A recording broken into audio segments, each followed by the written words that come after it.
Hello friends, সবাই কেমন আছেন? আমরা সবাই খুব ভালো আছি। তো এখন আমের সিজন, তো আমের আচার হবে না সেটা কি করে হয়? আমার ননদের বাড়ি থেকে কাঁচা আম দিয়ে গেছে, ওটা একটু মিষ্টি মিষ্টি আমটা। তো আমি আজকে আচার বানাচ্ছি, আর যেই পদ্ধতিতে আচারটা বানাচ্ছি আপনারা দেখুন। তো সেই পদ্ধতিতে যারা কোনো দিন আচার বানাননি, ফার্স্ট টাইম, তারাও খুব সহজেই বানিয়ে ফেলতে পারবেন, খুব সহজ পদ্ধতিতে। এই যে আম নিয়ে নিয়েছি, তারপর এগুলো মাঝখান দিয়ে কেটে নিয়েছি, জলে ভিজিয়ে রেখেছি, নাহলে কালো হয়ে যাবে ওটা। তারপর এই যে খোসা ছাড়াতে বসছি, এগুলোকে ভালো করে আস্তে আস্তে করে খোসা ছাড়িয়ে নিতে হবে। খোসা ছাড়াতে ছাড়াতে আমার আঙুলটাই কেটে গেল। তারপর এইভাবে পিস পিস করে নিয়েছি। এবার লবণ দিয়ে দিলাম, হলুদ গুঁড়ো। আর যেহেতু আঙুলটা আমার কেটে গেছে, তাই আমি আঙুল দিয়ে হাত দিয়ে আর মাখাচ্ছি না, এবার এই চামচ দিয়েই মাখিয়ে নিচ্ছি। আপনারা হাতেই মাখিয়ে নেবেন, তাহলে ভালো হয়, খুব তাড়াতাড়ি হয়। ভালো করে ওইটাকে মাখার পরে আমি একটু হালকা রোদে দিয়ে দিয়েছিলাম। এই যে, যেহেতু আমের পরিমাণটা কম, বেশি দিন রেখে খাবো না আচারটা, তাই বেশি রোদে দিইনি, হালকা রোদে দিয়েছিলাম। আর যদি আমের পরিমাণ বেশি হয়, বেশি দিন আচারটা রেখে খাবেন, তাহলে একটু বেশি রোদে দিয়ে দেবেন ওটাকে, দিলে একটু বেশি শুকিয়ে আসলে তারপর আচার বানাবেন। তো এবার আমি কড়াই গরম করে নিয়েছি, শুকনো লঙ্কা কেটে দিলাম, তারপর গোটা জিরে, তারপর সামান্য মেথি, কালো জিরে, মৌরির পরিমাণটা একটু বেশি দিচ্ছি, কারণ মিষ্টি মিষ্টি লাগে, টেস্ট ভালো লাগে, তাই একটু বেশি পরিমাণে দিলাম। এবার হালকা আঁচে ওটাকে ভাজতে হবে ভালো করে। আমি ওটাকে ভেজে নিচ্ছি ভালো করে। তারপর কালো সর্ষে দিয়ে দিলাম, আবারও ওটা ভেজে নেব।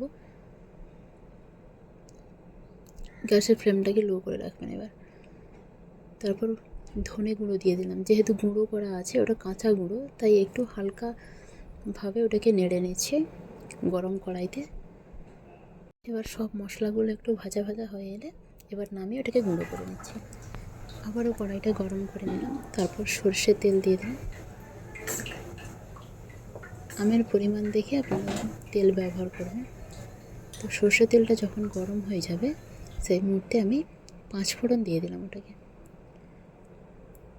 গ্যাসের ফ্লেমটাকে মিডিয়াম করে রাখবেন। তারপরে যে আগে রোদে শুকানো যে আমগুলো ছিল, এই আমগুলো ওতে দিয়ে দিলাম, দিয়ে ওটাকে হালকা আঁচে ওটাকে ভেজে নিচ্ছি। যখন ভাজা হয়ে আসবে, আমের কালার চেঞ্জ হয়ে আসবে, সেই মুহূর্তে আমি লঙ্কার গুঁড়ো দিয়ে দিলাম। আর যেহেতু ওখানে 1 কেজি আম ছিল, আমি 300 গ্রাম চিনি দিয়েছি, কারণ আমটা মিষ্টি এমনিতেই, আর একটু যেহেতু টক মিষ্টি ঝাল করবো, এই জন্য চিনি পরিমাণটা খুব বেশি দিলাম না। দিয়ে এভাবে নেড়ে নেওয়ার পরে এই যে চিনিটা যখন গলে আসবে, তখন লবণ দিয়ে দিলাম। আবার ওটাকে নেড়ে নিচ্ছি।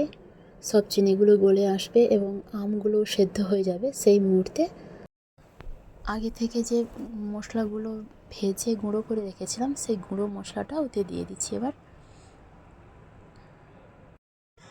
আর যদি আচারটাকে রেখে খান, তাহলে ভিনিগার, ভালো রাখার জন্য ভিনিগার দিয়ে দেবেন একটু আচারটাতে, তাহলে আচারটা আর খারাপ হয়ে যায় না। আমি একটু দিলাম, তারপর আবারও একটু ভালো করে নেড়ে নেব।